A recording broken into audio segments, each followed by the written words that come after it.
अब सतगुरु रामपाल जी भगवान हैं या जीव हैं, यह भी आपको साबित कर देते हैं हमारे दादा गुरुदेव के मुख कमल से। और ये जो पुस्तक है जब जब भूल पड़ा है, सुनील भाई इसको हाथ में लेकर दिखा रहा है। क्यों दिखा रहा है? क्योंकि उसमें मेरा और दिल्ली वाले संजय का जिक्र है, इसलिए बार बार कह रहा है कि भक्तों ये जब जब भूल पड़े पुस्तक पढ़ो, इसमें परमात्मा ने बिल्कुल क्लियर कर दिया है। तो भाई जब जब भूल पड़े पुस्तक के ऊपर 12 वीडियो इस पवन दास ने बनाए हैं। आश्रम वालों ने तो उसको पढ़ा भी नहीं होगा, और मेरे से गुरुदेव भगवान ने 2 साल पहले उसके ऊपर 3-3 घंटे के 12 वीडियो बनवा दिए। यानी उस पुस्तक को आश्रम वाले नहीं समझ पाए, उसको समझाने के लिए भी सतगुरु रामपाल जी ने तुम लोगों के अनुसार इस गुरुद्रोही को निमित्त बनाना पड़ा।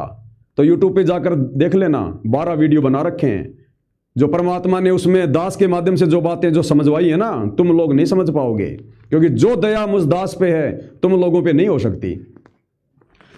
तो सुनील भाई इस पुस्तक को तो बिल्कुल पक्का मानता है कि इसमें जो लिखा है बिल्कुल सही है, और जेल से गुरुदेव ने लिखकर भेजी थी। तो इसी पुस्तक से सुनील भाई को साबित करते हैं कि सतगुरु रामपाल जी मां के गर्भ से जन्म लेकर आए हुए जीव थे, या सतगुरु रामपाल जी खुद भगवान थे। हैं थे क्या है भी। जब जब भूल पड़े मासिक पाठ, लेखक संत रामपाल दास, शिष्य स्वामी रामदेवानंद जी महाराज। ये पुस्तक आप जो के सामने है भाई और बहनों, देख लो बिल्कुल अच्छे से। और इस पुस्तक का जो पेज नंबर है ये आपको दिखाता हूं, 16 पेज नंबर है ये देखिए लास्ट में लिखा हुआ इसमें। बाकी पुस्तकों में पेज नंबर आता है ऊपर, लेकिन यहां पर लिखा है नीचे। तो ये देखिएगा पेज नंबर है 16। अब चलिएगा इस पुस्तक में कहां क्या लिखा हुआ है। अब इसमें यहां से चलते हैं हम। थोड़ी सी गुरुदेव ने कथा बताई है। जिस समय सतगुरु रामपाल जी अपने मुंह बोले गुरुदेव आदरणीय रामदेवानंद जी से लोक दिखावे में दीक्षा लेकर गुरु परंपरा को बनाए हुए अपना कार्य कर रहे थे, भक्ति भी वो कर रहे थे। असल में रामदेवानंद जी सतगुरु रामपाल जी के गुरु नहीं थे, क्योंकि ये बात तो वो मान सकता है जो संत रामपाल जी को मानुष मानेगा, जीव मानेगा। ये वही लीला चल रही है जो लीला 650 साल पहले पंडित रामानंद जी और कबीर जी के बीच में चल रही थी। अर्थात लोक दिखावे में, दुनिया की दृष्टि में तो कबीर जी पंडित रामानंद जी के वो चेले थे, लेकिन उनमें आपस में जो वार्तालाप थी उस हिसाब से पंडित रामानंद जी कबीर जी के चेले थे। ठीक वही लीला वर्तमान में चल रही है। आदरणीय रामदेवानंद जी दुनिया की दृष्टि में तो संत रामपाल जी के गुरु हैं, लेकिन आपस में जो मसला है उसमें सतगुरु रामपाल जी आदरणीय रामदेवानंद जी के गुरु हैं। और ये बात साबित होगी। अब देखना, खुद आदरणीय रामदेवानंद जी साबित कर रहे हैं कि संत रामपाल जी मेरे भगवान है, मेरे भगवान। देख दिए, यह घटना 1996 की है, देखिएगा।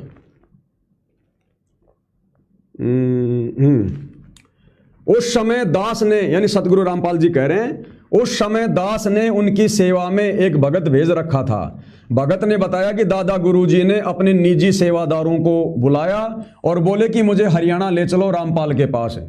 आप आयु बहुत हो चुकी थी, यानी दादा गुरुजी काफी वृद्ध हो गए थे, लंबा सफर करना उचित नहीं था। भक्तों ने निवेदन किया कि आपका लंबे सफर में जाना उचित नहीं है, लेकिन एक नहीं सुनी। और सन 1996 में 13 दिसंबर से 19 दिसंबर तक उसी जिंद कुटिया के पास खाली उन प्लाटों में जो किसी के थे, निर्माण नहीं किया था। और प्रथम खुला पाठ 7 दिन का किया जा रहा था। कब किया जा रहा था? 1996 में, ना कि 97 में। यहां यह भी साबित हो जाएगा कि संत रामपाल जी ने अपना 13वां पंथ 1994 में ही शुरू किया था। तो ये कब की घटना है? 1996 की, जहां पर 7 दिन का पाठ चल रहा था, जहां पर दादा गुरुजी आए। परमात्मा 12 दिसंबर 1996 को ही जिंद की उस कुटिया में आ गए। यानी अपने गुरुदेव को महिमा तो देनी पड़ती है। 650 साल पहले भी कबीर जी दुनिया के सामने रामानंद जी को परमात्मा कहते थे, सतगुरु कहते थे कि हे गुरुदेव, हे परमात्मा, खड़े हो, आप तो जानी जान हो, राजा सिकंदर लोधी आए हैं, आपके दर्शन करना चाहते हैं। ठीक है, उस हिसाब से गुरु शिष्य परंपरा का निर्वाह करते हुए सतगुरु रामपाल जी अपने गुरु को महिमा दे रहे हैं, मुंह बोले गुरु को। और क्या कह रहे हैं कि परमात्मा 12 दिसंबर 1996 को ही जिंद कुटिया में आ गए। दास देखकर आश्चर्यचकित था, बहुत खुश हुआ, दंडवत किया। सतगुरु रामपाल जी कह रहे हैं मैंने उनको दंडवत किया। भगत जन सेवा में लग गए। उस प्रथम अनुष्ठान को, यानी जो पहला जो पाठ हो रहा था सतगुरु रामपाल जी के द्वारा, अपने सानिध्य में सफल करवाया। 7 दिन मौसम बसंत जैसा रहा और 20/12 यानी 20 दिसंबर 1996 को सर्दी व धुंध छा गई। स्वामी जी उस कुटिया में 23 जनवरी 1997 तक रहे। कब तक रहे? 23 जनवरी 1997 तक रहे। 24 जनवरी को तलवंडी भाई पंजाब में गए, जहां पर उनका एक आश्रम था, और 25 जनवरी को विश्राम किया। फिर 26 जनवरी 1997 को बैठे बैठे सतलोक गए। दादा गुरुजी ने शरीर अपना कब छोड़ा? 26 जनवरी 1997। ध्यान रखना ये डेट, 26 जनवरी 1997 डेट ध्यान रखना। 26 जनवरी 1997 को बैठे बैठे सतलोक चले गए। सब आश्रमों की सुविधा त्याग कर अपने दास विदुर के पास आ गए, यानी सारे आश्रम छोड़कर दादा गुरुजी सतगुरु रामपाल जी के पास आ गए। वहां जब देखा कि यथार्थ कबीर पंथ, सुनील भाई आप कह रहे थे ना कि गुरुजी ने जो यथार्थ शब्द का प्रयोग किया है वो इसीलिए किया है कि कोई सिरफिरा आएगा काल का दूत और कहेगा कि यथार्थ 13वां कबीर पंथ तो मेरा है। यथार्थ नाम लिखा है। और दादा गुरुजी के रहते सहते, जिस समय तुम्हारे कबीर जी सतलोक से नहीं आए थे, 13वां पंथ शुरू नहीं किया था, उससे पहले की बात है ये। कबीर जी आए 9 मार्च 1997 को और दादा गुरुजी ने शरीर छोड़ा 26 जनवरी 1997 को। 1 महीना 13 दिन पहले की बात है। वो यथार्थ 13वां कबीर पंथ तुम लोगों के अनुसार शुरू होने से और 1 महीना 13 दिन पहले की बात है, जब दादा गुरुजी जीवित थे। और क्या बोले कि अपनी आंखों से देख लिया कि यथार्थ 13वां कबीर पंथ शुरू हो चुका है, चालू हो चुका है, अपनी जड़ें पकड़ चुका है। तो यथार्थ 13वां कबीर पंथ 1994 में ही शुरू हुआ था। देखते जाइए, वो जो नौतम सुरती के द्वारा जो शुरू होना है ना, वो इस दास के लिए है मेरे भाई, साबित हो जाएगा आज।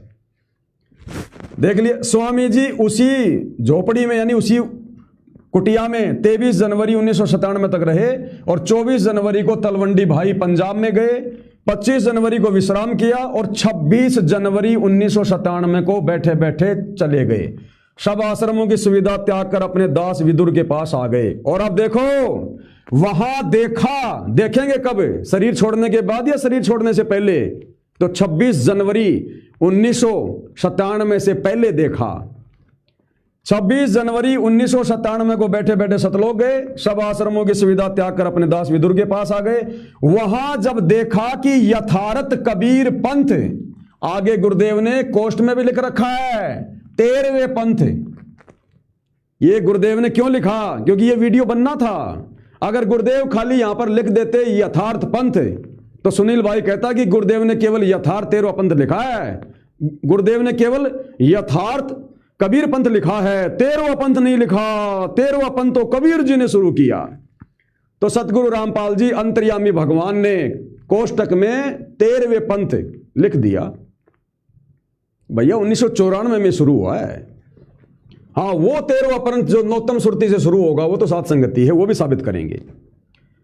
तो क्या कह रहे हैं? वहां जब देखा कि यथार्थ कबीर पंथ, कौन सा? 13वें पंथ की नींव और क्या हो चुकी है सुनील भाई? देख ले, दरड़ हो चुकी है। दरड़ यानी मजबूत हो चुकी है, हिलाए से भी नहीं हिलेगी।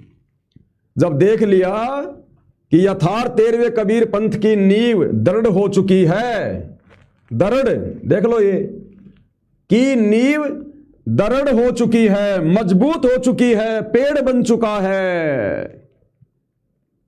1997 से पहले पहले की बात है, दादा गुरुजी के जीवित रहते रहते। उस समय तक तो तुम्हारे दाढ़ी मूंछ वाले कबीर जी सतलोक से नहीं आए थे। संत रामपाल जी को सतलोक नहीं भेजा था।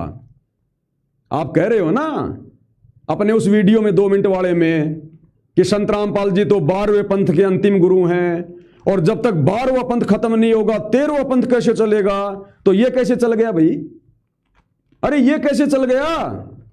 ये चला दिया सतगुरु रामपाल जी ने। ये वही जब भूल पड़े पुस्तक है, पेज नंबर 16 और 17, जो आप दिखा रहे हो भक्तों को कि ये बिल्कुल सत्य है, जो लिखा बिल्कुल सत्य है, तो ये अब कैसे चल गया? अरे तुम्हारे अनुसार 12वें पंथ के अंतिम गुरु सतगुरु रामपाल जी, और सतगुरु रामपाल जी जब सतलोक चले गए, कबीर जी ने भेज दिया, मतलब 12वां पंथ खत्म, उसके बाद ही तो 13वां पंथ चलेगा। तो ये कैसे चल गया संत रामपाल जी के रहते सहते यथार्थ 13वां कबीर पंथ? मेरे भाई सुनते जाओ अभी आप। वहां जब देखा कि यथार्थ कबीर पंथ यानी 13वें पंथ की नींव दृढ़ हो चुकी है, सतलोक चले गए। उसके बाद सतलोक चले गए। कब चले गए?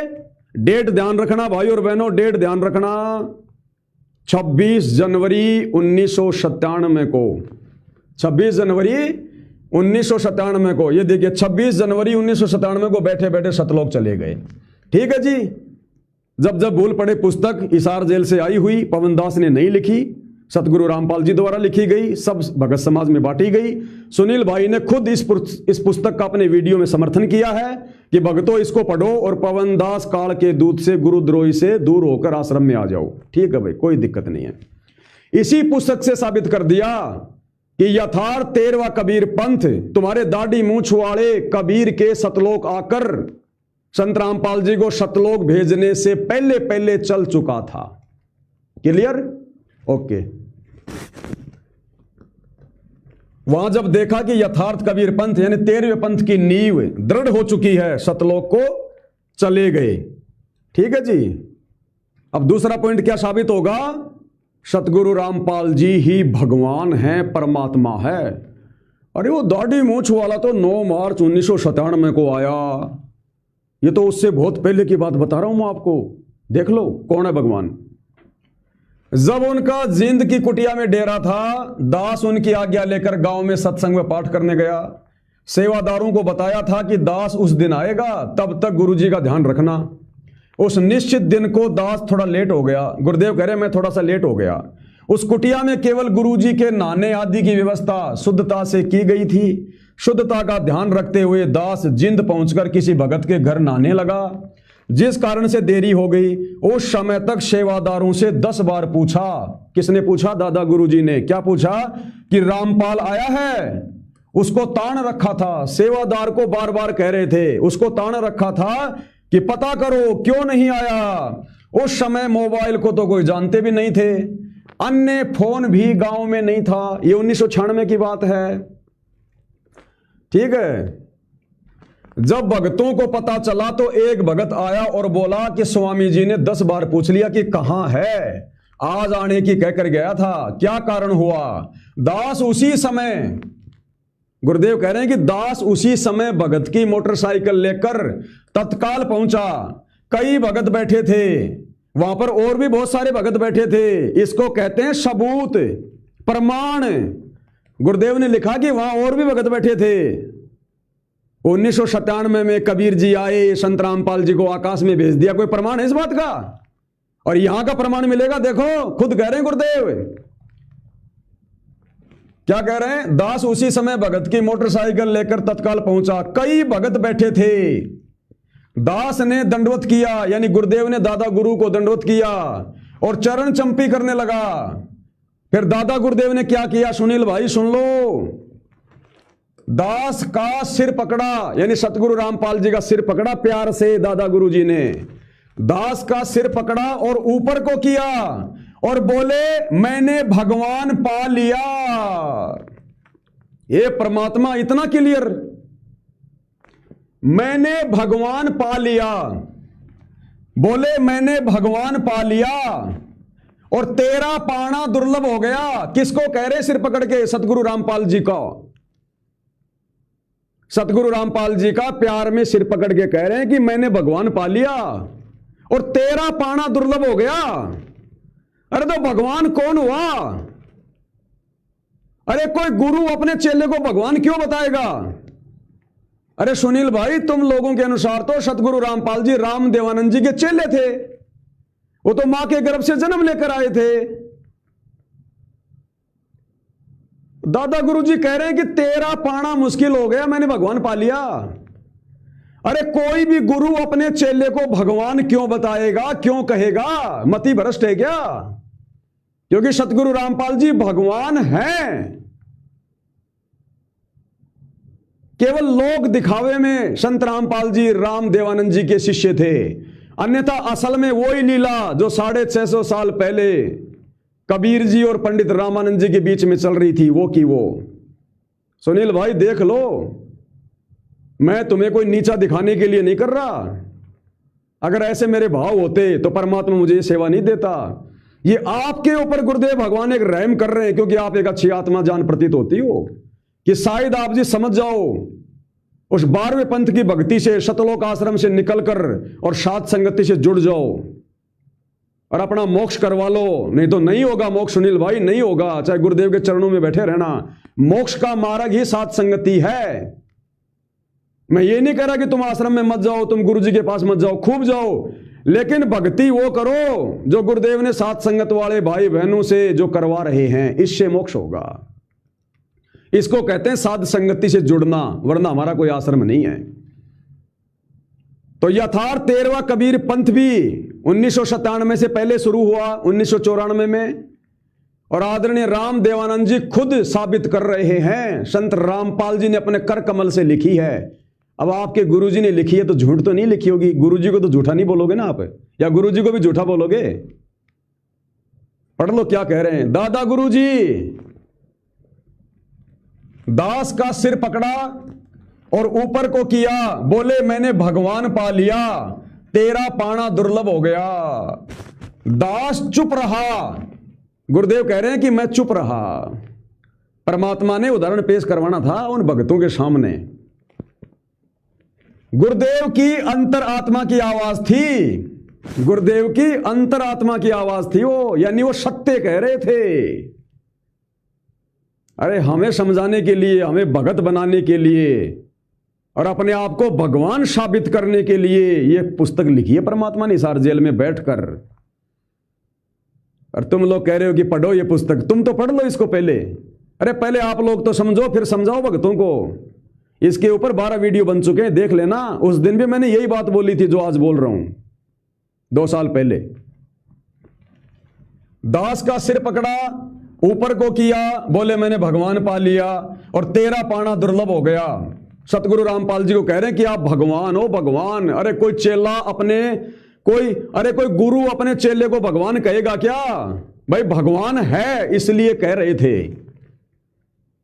बोले मैंने भगवान पा लिया, तेरा पाना दुर्लभ हो गया। गुरुदेव कह रहे हैं दास चुप रहा। क्यों? क्योंकि गुरुदेव की अंतरात्मा की आवाज थी। और अगले दिन क्या हुआ? तलवंडी भाई वाले आश्रम में चले गए, वहां से सतलोक गमन किया एक दिन पहले ही, और उदाहरण पेश करके चले गए कि आप भगवान हो, परमात्मा। एक गुरु अपने चेले को कह रहा कि आप भगवान हो, आप परमात्मा हो। अरे अंतर्यामी सतगुरु रामपाल जी को पता था कि अगले दिन ये आत्मा शरीर छोड़ेगी, और इसी आत्मा के मुख से मैं ये शब्द कहलवा दूं तो हो सकता है आगे चलकर मेरे चेले, मेरे भगत मुझे भी भगवान मान लेंगे, नहीं तो मुझे मां के गर्भ से जन्म लिया हुआ ही मानेंगे। ये बहुत बड़ा रहम किया गुरुदेव ने हम नीचों के ऊपर। फिर भी नहीं समझ पा रहे आप लोग। सतलोक भेज दिया, सतलोक भेज दिया। अरे धिक्कार है आपके भक्ति करने को, आपके मनुष्य जन्म को। ये शब्द बोलकर सुनील भाई आपने अपना जीवन बर्बाद कर लिया।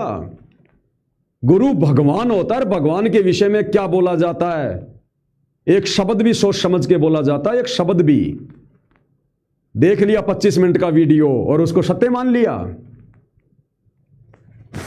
क्लियर भाई और बहनों? 13वां यथार्थ कबीर पंथ भी सतगुरु रामपाल जी ने शुरू किया, और सतगुरु रामपाल जी खुद भगवान हैं। ये दादा गुरु जी ने खुद उनको भगवान कह के, अपने शिष्य को भगवान कह के साबित कर दिया। और 8 सितंबर 1951 को ज्ञान गंगा पुस्तक में लिख दिया गुरुदेव ने कि मैं कबीर गरीबदास जी के 12वें पंथ में और प्रकट होकर और उन वाणियों को खोलूंगा। तो प्रकट हुए हैं, उसके बाद 1994 से वाणियां खोली हैं। अब देखिएगा आगे और प्रमाण देखते जाओ। भंडार भरे भंडार। कबीर हरि के रूठते गुरु की शरण में जाए, कहे कबीर अगर गुरु रूठ गया तो हरि नहीं तो होश आए। अरे गुरु को मानुष बोल रहे हो, गुरु को जीव साबित कर दिया कि सतलोक भेज दिया कबीर जी ने आकर, तो जीव हो गया तुम्हारे लिए तुम्हारा गुरु। तो तुमने गुरु को उठा दिया, गुरु को मानुष कहकर। इसलिए तो गरीबदास ने इतना मोटा ग्रंथ लिखा हमारे लिए कि नालायको ये गलती मत कर देना। सतगुरु दिल्ली मंडल आईसी, सूती धरनी सुम जगाईसी। अरे दिल्ली मंडल में 8 सितंबर 1951 को कौन आए? गरीबदास जी कह रहे हैं मेरा सतगुरु आएगा। गरीबदास जी का कौन सतगुरु? जिंदा कबीर। कि सतगुरु दिल्ली मंडल आईसी, तो 8 सितंबर 1951 को दिल्ली मंडल में कौन आया? गरीबदास जी का सतगुरु। तो गरीबदास जी का सतगुरु कौन? कबीर। तो कबीर मां के गर्भ से आएगा, जन्म लेके आएगा। तो तुम लोगों ने अपने गुरु को उठा दिया, मानुष साबित कर दिया। इसलिए गरीबदास जी ने हमें पहले चेताया था कि कलयुग की पिछली पीढ़ी में गुरु को मानुष मानने की गलती मत कर देना। गुरु मानुष कर जानते वो नर कहिए अंध। मानुष क्या होता है? मां के गर्भ से जन्म लेकर आया हुआ व्यक्ति, इंसान, उसको कहते हैं मानुष।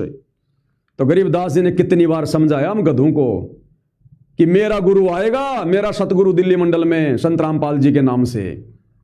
और उसको यदि किसी ने मानुष मान लिया, जन्म लिया और मान लिया, तो मर जाओगे। गुरु मानुष कर जानते ते नर कहिए अंध, और मैं दुखी संसार में, क्योंकि मोक्ष होगा नहीं और आगे फिर काल के फंद।